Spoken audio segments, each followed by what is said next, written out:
그때 되게 부끄러웠던 것 같아. 그치? 우린 되게 멋져 보이고 싶었던 것 같아. 네, 진짜 구렸어요. 진짜 부렸어. 누가 그건 아니야. 누가 잘 들어 아버지 말씀하신다. 틀린 길인데 그걸 알면서도 계속 가는 건 바보라고 아버지 말씀하셨다 보가. 내 인생에서 삽질은? 보가 삽질 없는 인생의 성장은 없단다. 드디어 마지막입니다. 진짜 마지막이에요. 진짜 이건 꼭 마지막. 난 진짜 삽질 시리즈 빨리 끝내고 원래 하고 싶었던 미래를 향한 이야기, 지금 현재 오늘 배운 얘기 나눠주고 싶어요.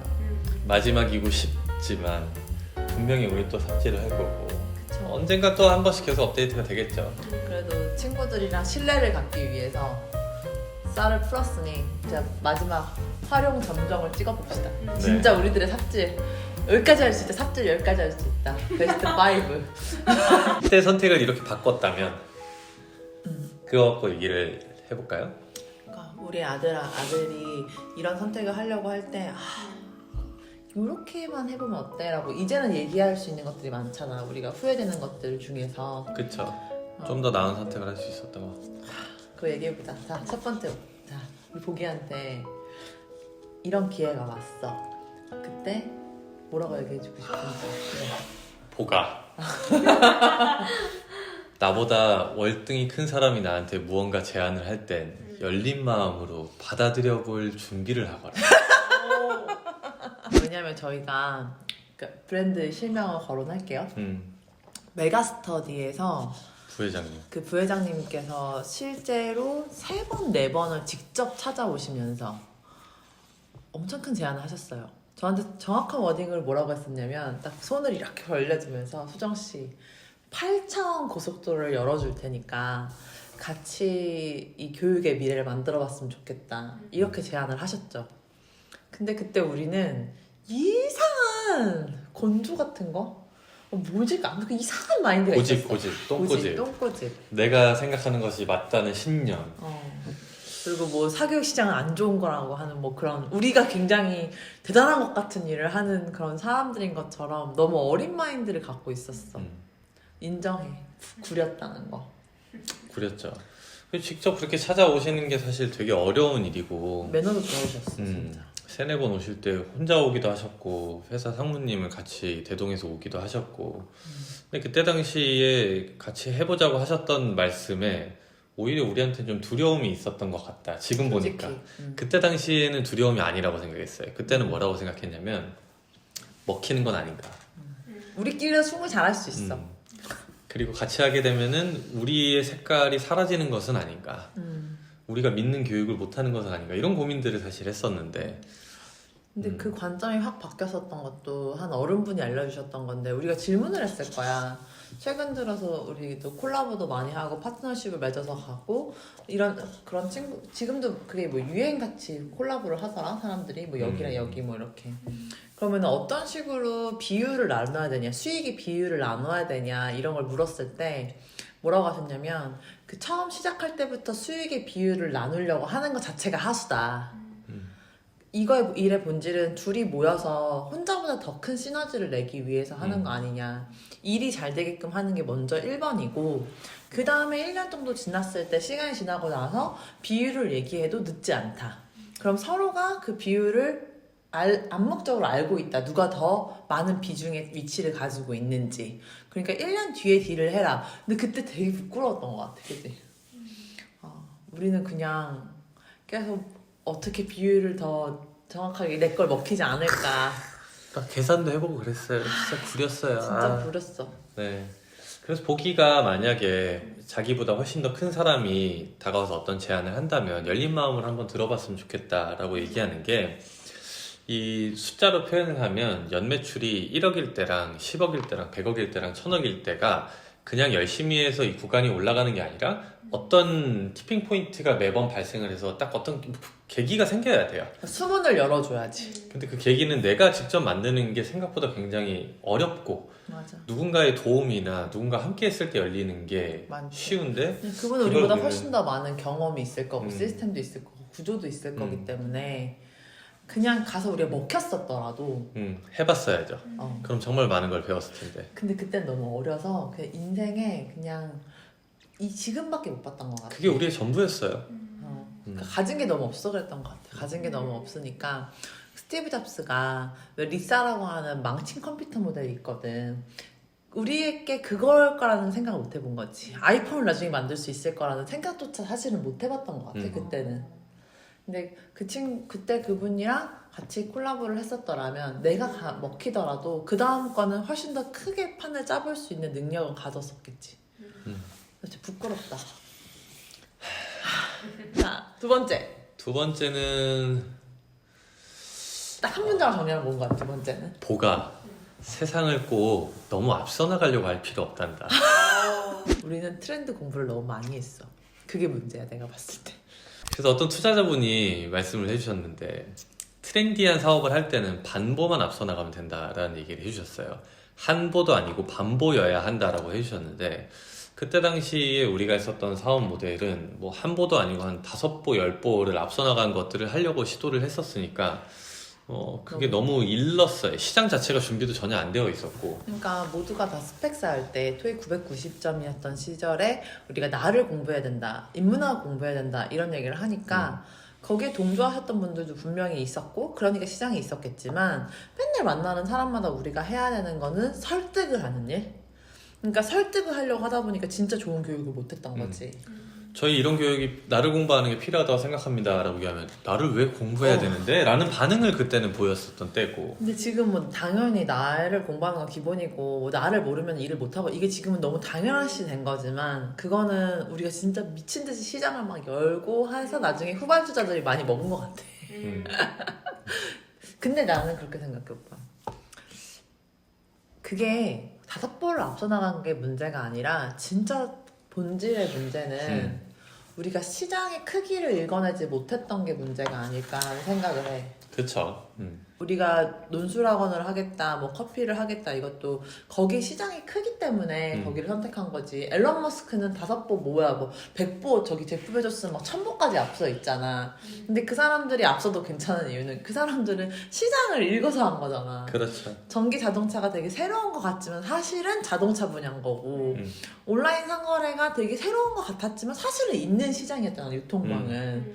근데 우린 그런 게 없이 그러니까 전기 자동차 시장을 봐야 되는데 킥보드 개발해서 빨리빨리 가는. 그래서 최근에 만나는 나는 어린 친구들, 나보다 1살이라도 어린 친구들이 무언가 선택하려고 할 때는 꼭 시장을 보라는 얘기를 해주는 것 같아. 우리도 끊임없이 하는 자문이고. 우리 그 시장에 있나? 굳이 그걸 열려고 하지 말고 그러니까 수문이 열릴 때 타고 들어가는 게 인생에 있어서 굉장히 중요한 포인트인 것 같아. 세 번째, 보가 아버지 말씀하신다. 보가 사람을 잘 쓰도록 하여라. 근데 이게 옛날에는 쓴다는 표현 자체에도 우리가 거부감이 있었어. 엄청난 반감이 있었어요. 그래서 사람을 어떻게 우리가 감히 사람을 써? 사람을 도구로 바라보는 거야? 사람은 고귀한데 이런 생각들이 있어서 그런 표현 자체를 혐오했었던 시절이었죠. 근데 최근에 들었던 얘기 중에 경영이라고 하는 것은 옳은 사람을 옳게 뽑아서 옳은 자리에 두는 거라고 그랬잖아. 맞아요. 근데 그걸 몰랐죠. 그래서 나는 특히 교육업을 했던 사람이기 때문에 사업을 해야 되는데 사람을 키우다가 진이 다 빠졌던. 그치. 사업과 교육은 별개여서 교육 사업이라고 얘기를 하는 건데 사업도 교육으로 바라봐서 교육을 하려고 계속 했었던 거죠. 그때 우리는 교육업을 하는데 교육업을 1도 모르는 사람을 재능이 있어서 혹은 이 사람의 인성이 너무 좋아서 같이 해보자. 그게 굿 투 더 그레이트 책을 괜히 읽은 거야. 그 책 보면은 재능 있는 사람들, 능력 있는 사람들 우선 버스에 태우라고 했거든. 다 태웠어요. 몇 명을 태워야 적정한 수준인지도 생각하지 않고 일단 태워도 괜찮은 사람이 있으면 다 태웠는데 진짜 뭐가 이거 안 돼. 바퀴가 없었어. 그래서 안 굴러갔어 버스가. 그래서 그때 당시에 진짜 커피를 모르는 사람들을 데리고 커피 내리는 것부터 모든 걸 다 가르쳐 주려고 하다 보니까 실제 1년이면 우리가 커피를 통해서 소비자들한테, 고객님들한테 최고의 서비스를 줘야 되는 건데 그게 아니라 그냥 사람 키우는데 모든 걸 다 했던 게 우리의 8, 9년의 저 세월이었지. 서로 힘들죠 그렇게 서로 하면. 힘들어. 왜냐면 사업은 사업대로 안 되고 그거를 키워야 되는 그 사람도 자기 역량을 키우느라 너무 힘들고 기업도 사실 힘들고. 왜냐면 신입은 진짜 좋은 사수와 좋은 시스템에 들어가야 그 앞사람을 보면서 크는데 우리는 그거에 대한 배치를 못했기 때문에 우리가 잘못한 거지. 나는 그래서 사람을 잘 쓰는 거, 그 사람이 있어야 될 자리에 있어야 될 사람을 안 치는 거, 그게 최고의 지혜인 것 같아.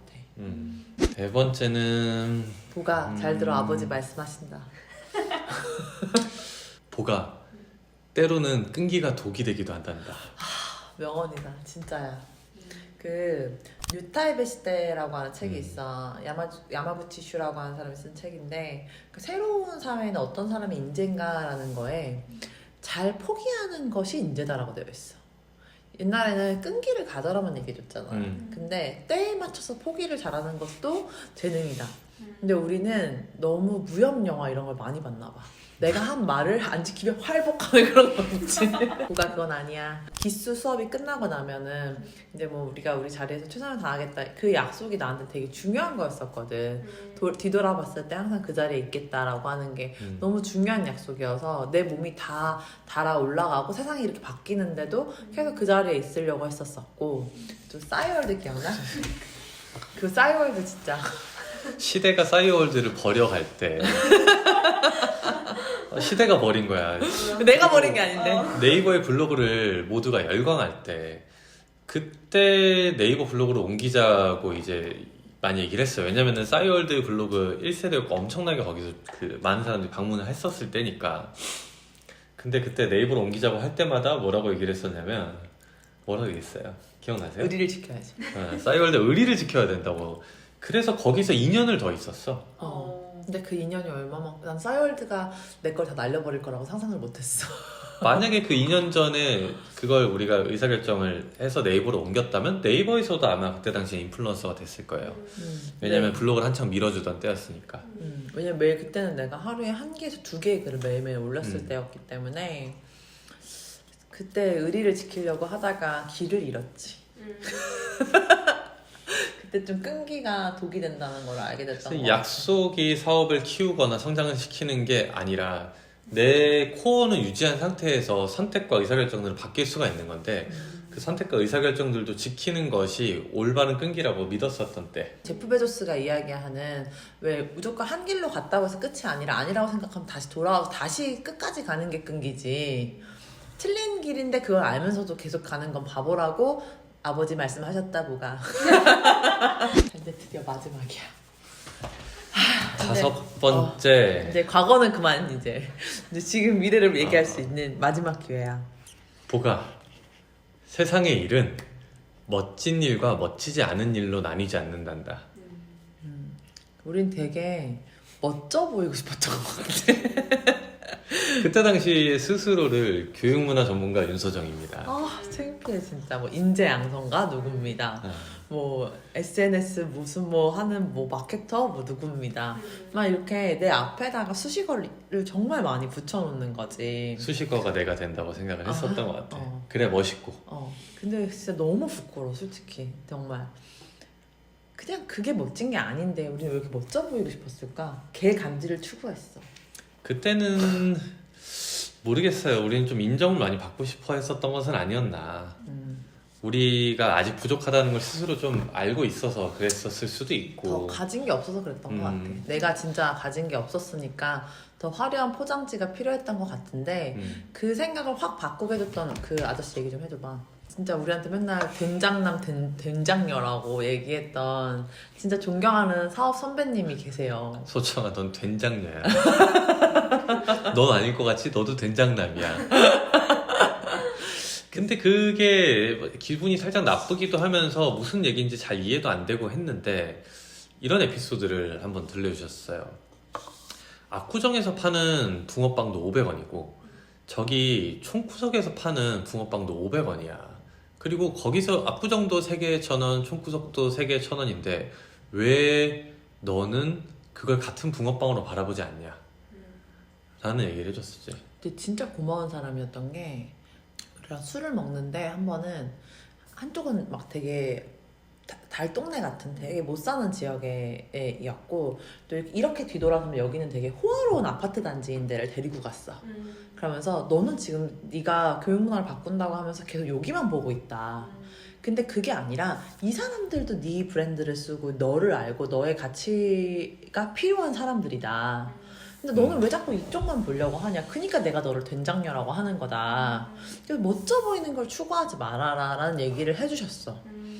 근데 그게 그때는 무슨 말인지도 몰랐던 것 같아. 그리고 불편하고 나를 부정하는 거니까. 근데 그 말이 맞았어. 세상에 대한 시선은 저쪽 끝까지 내가 확장되면 확장될수록 할 수 있는 일도 많아지고 이제 모두를 포용할 수 있는 마음이 커지면 커질수록 내 생각이 커지는 건데 그리고 그게 진짜 일이고. 그게 진짜 일이고. 근데 나는 계속 화려한 사람들이랑만 어울리고 싶고 나보다 더 많은 것들을 이룬 사람들이랑만 친해지고 싶고 왠지 막 그 사람이 나를 팔로우하면 내가 굉장히 멋있는 사람이 된 것 같은 착각을 하지만 그게 아니라는 거지. 그러니까 내가 지금 계속 멋져 보이는 선택을 한다는 거는 어쩌면 내가 진짜 멋지지 않기 때문이 아닐까라는 생각이 들어보가. 삽질을 한 문장으로 정리해 본 것 같아. 삽질. 내 인생에서 삽질은? 보가. 삽질 없는 인생의 성장은 없단다. 그래서 그 삽질하는 과정 자체가 스트레스가 아니라 즐길 수 있으면 좋겠다. 지금 이렇게 얘기를 하는 것도 누군가에게 똑같은 삽질을 하고 있을 때 아, 저 사람도 저런 삽질을 했었구나 라는 얘기가 될 수 있는 거니까. 그리고 우리도 또 다른 삽질들 앞으로 해나갈 거고. 나는 그 삽질의 과정을 우리 아가가 부끄러워하지 않았으면 좋겠어. 왜냐면 내가 그 과정 안에서 진심으로 진짜가 되기 위해서 시간을 썼다면 그 삽질하고 있는 동안에 떨어지는 그 땀방울이 젖고 젖어서 내 자리를 만들어주는 거잖아. 그렇죠. 그래서 나는 우리 아이가 되게 땀과 눈물을 귀하게 생각하는 친구가 됐으면 좋겠어. 내가 앞으로도 그랬으면 좋겠고. 좋아요.